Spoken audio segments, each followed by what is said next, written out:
Cuenta la Torá esta semana en la Perashat Kitetse, cuando salgas a la guerra, que cuando veas el toro o la cabra de tu amigo que se pierde, tienes que no hacerte el desentendido y tratar de devolvérsela. No te hagas el desentendido significa que si vos ves que tu amigo no se da cuenta y podés ayudarlo a que recupere algo que perdió, tenés que devolvérselo. Incluso si está muy lejos, tenés que guardarlo en tu casa hasta que él vuelva. Dice la Torá que esto tiene un mensaje muy profundo también para nuestra época.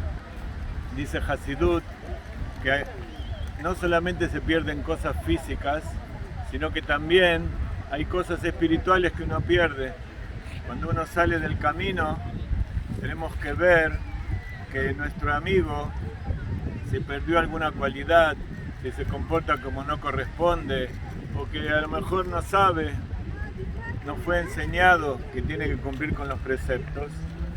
Entonces, vos no tenés que hacerte el desentendido, tenés que hacer que aquello que perdió lo vuelva a recuperar.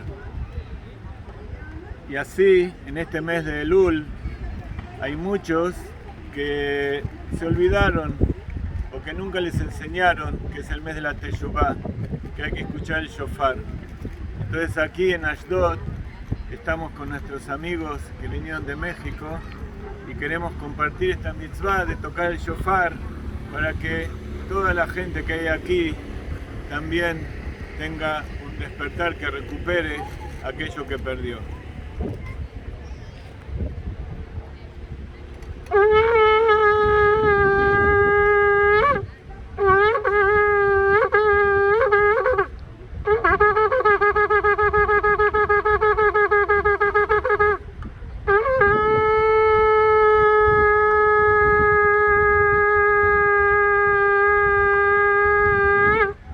Que todos sean sellados y firmados para un año bueno y dulce.